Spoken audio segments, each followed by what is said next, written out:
Calvin Dewitt Adams was born September 2, 1925, on a farm outside the small community of Saltillo near the northeastern town of Mount Vernon, Texas.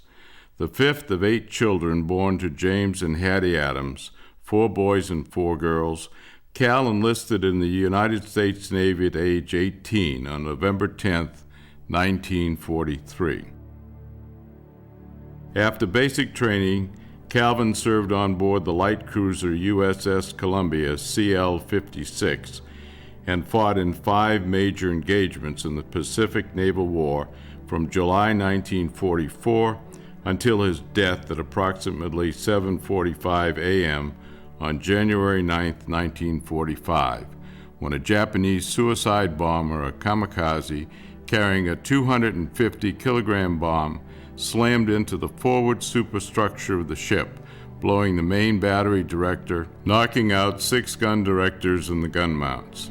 The main battery director and 7 members of the ship's crew, including Calvin, were blown over the side and into the waters of the Laysan Gulf as the USS Columbia provided bombardment support for the 6th Army's invasion of the island of Luzon in the Philippines.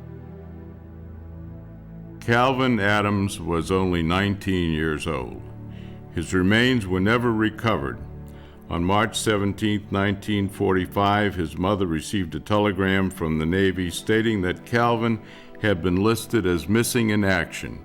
She later received his Purple Heart Medal, which remained one of her cherished possessions until her death 31 years later in 1976.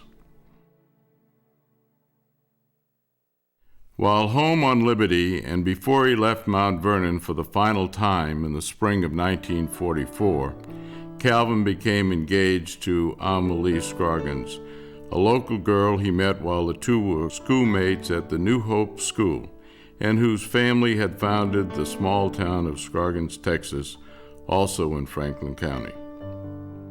In March of 1944, the young sweethearts went on an outing with 2 other couples, Alma Lee's older sister, Marge Pierce, with her friend Carl Roselle, also home on leave from the Army, and Jean Campbell, with her fiancé, Forrest Swatzel. Roselle had also been a long-time schoolmate at the New Hope School. All riding in Forrest's daddy's car, the happy young group stopped at the Little Bethel Methodist Church and Cemetery in a heavily wooded area of rural Franklin County to take these photographs of themselves, Calvin in his navy blues.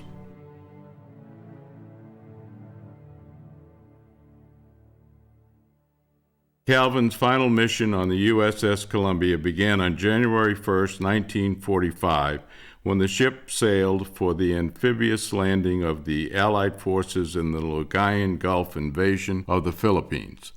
On January 6, as pre-invasion bombardments were getting underway, previously unprecedented levels of desperate Japanese suicide attacks began.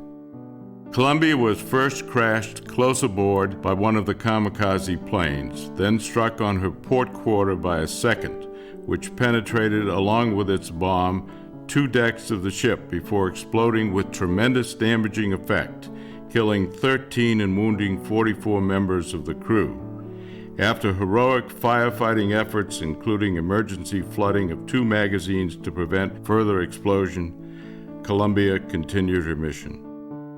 On the morning of January 9, 1945, as the Columbia lay close inshore, surrounded by landing craft in anticipation of the invasion, she was struck again by a 3rd kamikaze plane, killing 24 and injuring 97. Although drastically short-handed, the crew of the Columbia again put out the fires, repaired the damage, and resumed in less than 45 minutes her bombardment role in the support of the invasion force. In need of significant repairs, Columbia sailed for Pearl Harbor that night, guarding a group of unloaded transports. These brave actions by her crew in saving their ship and carrying out her mission without interruption in the face of murderous conditions were later honored with the award to each of the Navy Unit Commendation Ribbon by the Secretary of the Navy.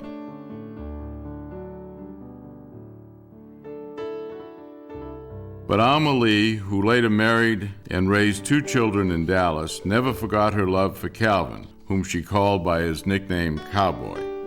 She worked tirelessly to ensure that Calvin's older brother, Truman Adams, and the family conducted a memorial service honoring Calvin, and that they placed a granite monument to his memory. The service took place at the same secluded church and cemetery nestled in the Texas Oaks, where those many years before she and her handsome young sailor had laughed and loved and enjoyed what turned out to be some of their last hours together. On the Sunday morning before Memorial Day in 1997, with the tiny Bethel church overflowing with family and friends, the very first memorial service of any kind was held in the honor of Calvin Adams, and the compelling details of his heroic sacrifice in January 1945 as a member of the crew of the USS Columbia was revealed publicly for the very first time.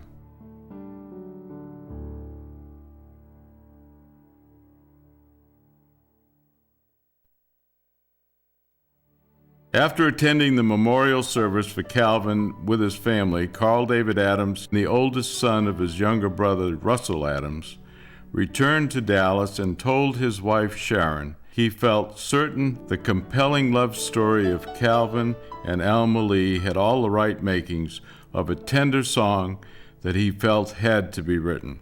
A civil litigation attorney, Carl had worked his way through college on a music scholarship, singing professionally in Dallas and Fort Worth, and had often tried his hand at songwriting as a hobby after graduating from Baylor Law School as the top graduate in his class in August of 1975. But unlike his other songs, Carl only got a few lines reduced to writing before the trail seemed to go cold, and the day-to-day demands of career and family caused him to put his new project down unfinished. Until 2005, the song remained incomplete, mere cryptic notes on a legal pad left in his guitar case. In September 2005, Carl wondered if perhaps the culprit for the stalemate was his limited actual knowledge of his Uncle Calvin's time on board the USS Columbia and of the true circumstances giving rise to his death. So he adopted a proven tactic he often uses in his law practice. He simply went to work. He was astonished when his internet search of the name USS Columbia quickly took him to the website maintained by the USS Columbia CL-56 Association. Within weeks, he had joined the association, ordered and read books recommended on its website, including Columbia's Blue Book and other recent military histories of the desperate kamikaze campaign of the Japanese. Carl also became the first member of Calvin's family to discover the existence and see the spellbinding footage of the actual January 9, 1945 kamikaze attack on the USS Columbia that took his uncle's life from the 1952 documentary Victory at Sea.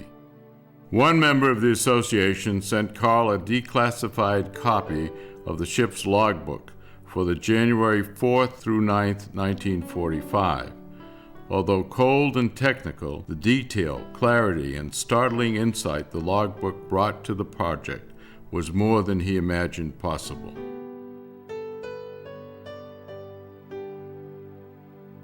Now, with the great wealth of historical information, including a photograph of the Memorial Plaque placed on board the USS Columbia by her crew at the end of the war, with the names of all the officers and men killed and missing in action during the war, Carl made yet another staggering discovery: that over 76% of the crew members of the USS Columbia killed and missing in action during the entire war had perished within those first 10 deadly and terrifying days of 1945. When he received his first copy of the association's newsletter, the back cover contained a photo of the launching of the USS Columbia in Camden, New Jersey on December 17, 1941. within 10 days of the Japanese surprise attack on Pearl Harbor. Suddenly, Carl realized his song about an uncle he had never met and his sweetheart was destined to become a much larger historical tale of breathtaking valor, courage, and sacrifice of the entire crew of the young men aboard USS Columbia in the first 10 days of 1945. Lyrics that had steadfastly refused to reveal themselves for more than 8 years suddenly flowed freely as Carl completed his song in only hours once he had what songwriters called the hook line, that is, inside 10 days.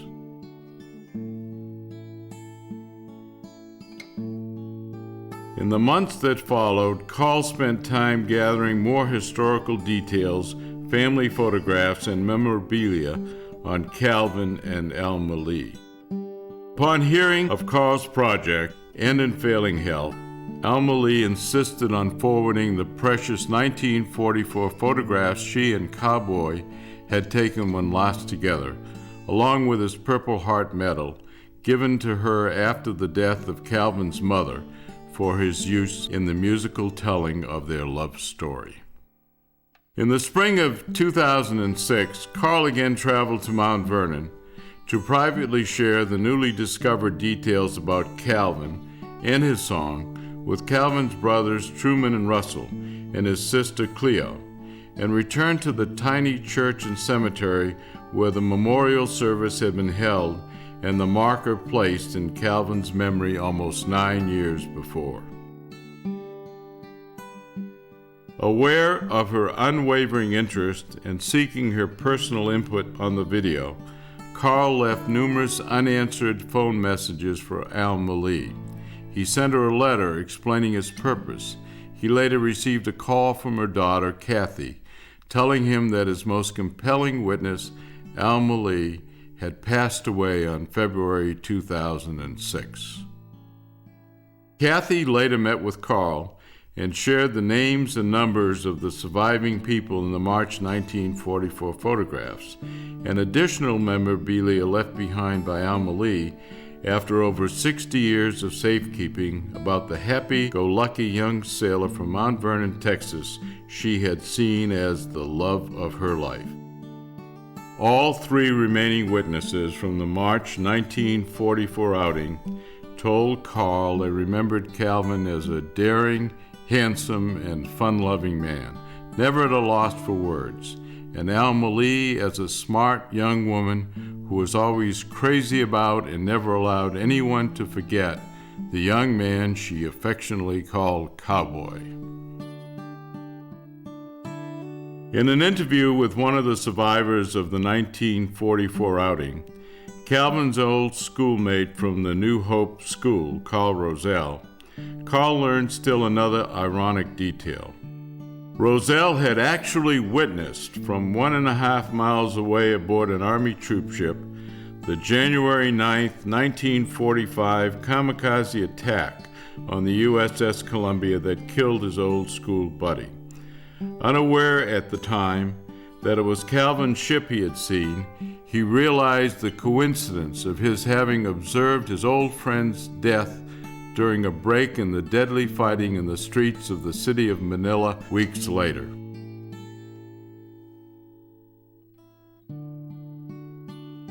And here now, with a great sense of pride and with heartfelt gratitude to the members of the USS Columbia CL-56 Association, who provided invaluable historic input to the success of this effort, is Carl Dewitt Adams, to perform for the remaining members of the outstanding crew of the USS Columbia the public premiere of his musical tribute to Cowboy and Alma Lee, Inside 10 Days.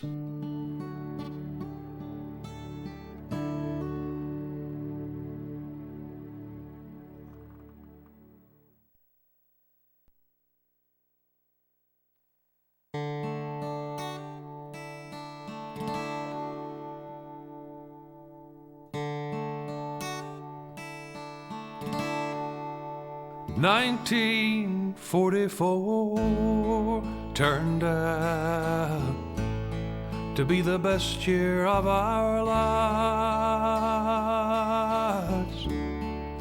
The end of a war inside, our love so alive. But that new year came in light, one big dark scary haze, and our 45 ended inside of 10 days. Now I am forever young, I am forever gone. Now our forever love can live on and on. Divine wind, kamikaze, one dark deadly haze, and our 45 ended inside of 10 days.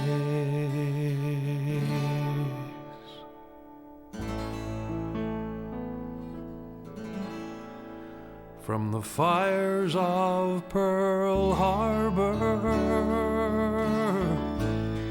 to that Lingayen Bay, her crew and Columbia know only glory and praise. But that new year came in light, one big dark deadly haze, as 3/4 of her losses came inside those 10 days. Now they're all forever young, they're all forever gone. Their love for their country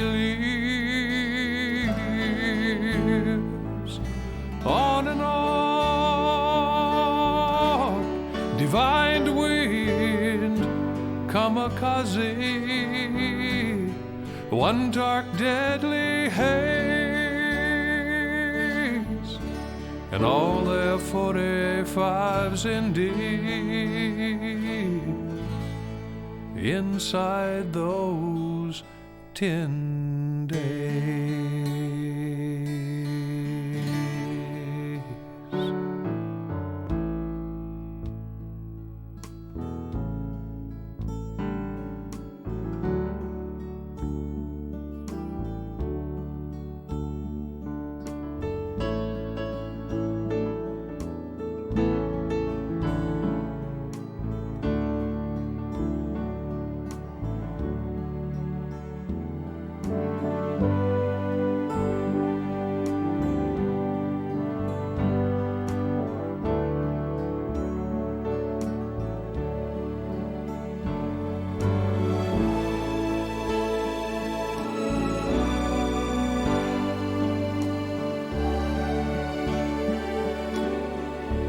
Forever young, forever gone, loved by their country. From now on, divine wind, kamikaze, one dark deadly haze, and all their 45s indeed inside